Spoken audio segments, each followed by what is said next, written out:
partir de ce constat que tous les humains sont doués de conscience, il est légitime de se poser la question que sommes-nous, qui revient en fait à celle que nous nous posons en tant qu'individus. Que suis-je? Car nous percevons bien l'insatisfaction profonde qui demeure lorsque nous utilisons notre pouvoir de réflexion et nos sens pour considérer notre situation dans le monde. Nos questions, au lieu d'engendrer des réponses, ne font que s'ouvrir sur d'autres questions plus vastes encore, et toujours plus énigmatiques. Aucune certitude, que ce soit sur nos origines, sur notre destin ou sur notre avenir, ne viennent apaiser la soif de savoir de ce que nous sommes. Notre angoisse profonde est existentielle. À la question qui suis-je, à laquelle notre intellect peut répondre en décrivant l'image que nous avons de nous-mêmes, nous définissons un espace personnel restreint. Ainsi notre nom, notre profession, notre nationalité, tout ce qui constitue notre identité nous délimite avec précision. Mais même en affinant notre profil personnel, en recherchant dans nos traits de caractère par une introspection rigoureuse, nous ne parvenons pas à nous délivrer du malaise profond que nous portons tous et qui révèle l'incapacité de notre pouvoir de réflexion à répondre à la question de notre véritable identité. Car même en repoussant les limites de ce que l'analyse nous révèle de notre personne, nous restons toujours sur le sentiment d'incomplétude. Au-delà de cette image délimitée que nous avons de nous-mêmes, nous éprouvons une sensation d'existence qui se manifeste comme une attraction. Nous nous sentons attirés au-delà des limites de l'image de nous-mêmes que l'intellect nous propose. Nous éprouvons alors la même sensation qu'en regardant la photographie d'une personne connue. C'est elle, nous la reconnaissons bien.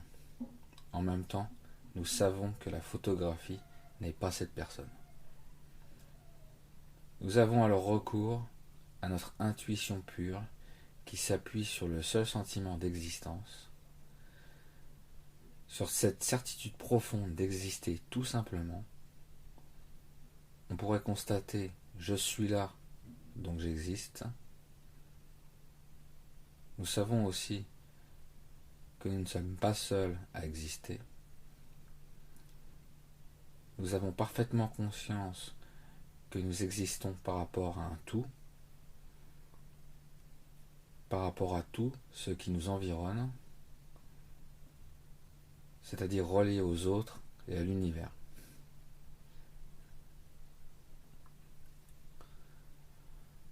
Momentanément, notre ego peut disparaître.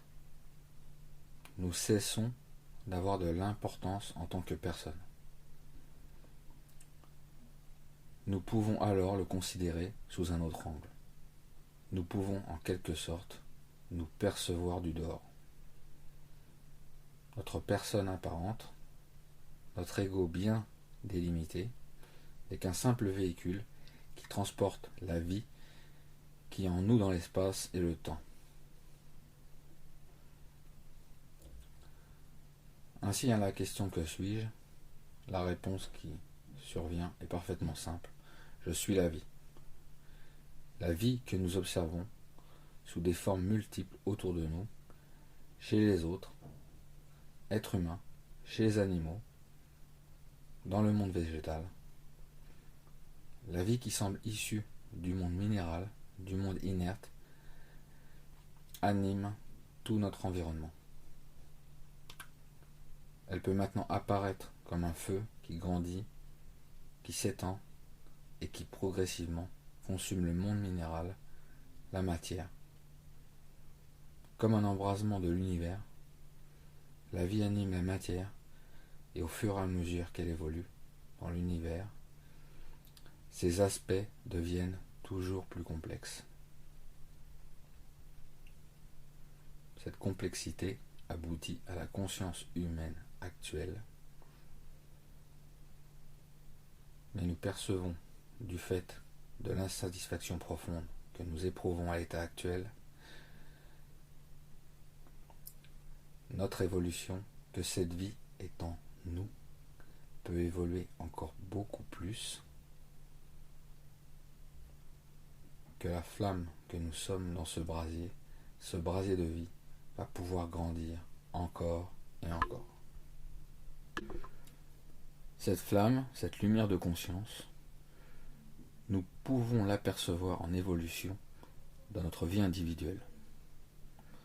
Ainsi, si nous remontons dans notre passé et que nous retrouvons ce que nous étions petit enfant, nous constatons que cette lumière de conscience existait déjà, mais de manière faible par rapport à ce que nous avons été plus tard. La conscience d'être que nous avions au moment de l'adolescence était déjà beaucoup plus large. Plus nous avançons dans l'âge adulte, plus nous percevons que cette lumière de conscience s'élargit au fur et à mesure de l'expérience de notre vie. Notre conscience actuelle est très élargie par rapport à la conscience que nous possédions dans notre passé. Chaque jour qui passe, chaque instant de notre vie en produit un élargissement. Et nous percevons intuitivement qu'il peut encore croître, d'autant plus rapidement que nous serons capables de nous remettre en question, de réfléchir, de méditer sur ce que nous sommes et sur ce que représente la réalité. La véritable réalité et non les apparences matérielles. La réalité ultime que notre esprit seul est capable de percevoir. La méditation nous apparaît donc comme un moyen d'accélérer le processus d'élargissement de notre conscience de l'univers. Ainsi, dans la réponse, dans la question « Que suis-je ?», nous pouvons franchir cette étape très importante d'une conscience élargie fondée sur l'existence de l'univers. D'égocentrique, notre pensée devient exocentrique. Notre personne cesse d'avoir de l'importance pour nous apparaître dans sa véritable utilité, c'est-à-dire en tant que véhicule de ce qui en nous représente la vie. Cette vie cesse d'être colorée par des caractéristiques personnelles. Nous la sentons identique chez tous. Il n'y a en elle ni qualité ni défaut. Nous ne percevons d'elle que son énergie. Ainsi nous pouvons nous percevoir comme un grain de cette énergie universelle qu'est la vie. La question « Que suis-je » débouche sur la certitude d'exister en tant que vie. Nous pouvons enfin nous rencontrer, nous reconnaître en l'autre. La vie en nous peut reconnaître la vie en l'autre. Nous sommes réellement semblables aux autres hommes sur la terre. Ainsi, pouvons-nous nous demander : que sommes-nous ? Que suis-je ? Et là, nous découvrons, tout au fond de nous-mêmes, une insatisfaction profonde. Nous découvrons notre angoisse d'exister. Notre pouvoir de réflexion ne peut que définir une image que nous avons de nous-mêmes, une apparence. mais il est incapable de répondre à la question « Que suis-je ?» Notre intellect ne peut que nous fournir une photographie de ce que nous sommes à un moment précis de notre vie. L'intuition nous souffle la réponse à cette question fondamentale de notre véritable identité. Nous sommes la vie. Cette vie, nous la reconnaissons chez les autres hommes, chez les animaux, dans les plantes. C'est bien la même vie.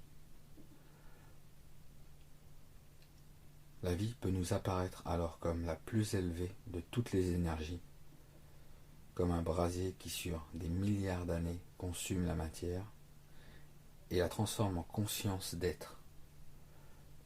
Notre propre conscience grandit au fur et à mesure que notre vie avance. Ainsi peut-on se percevoir en tant qu'individu, comme une goutte dans l'océan de la vie.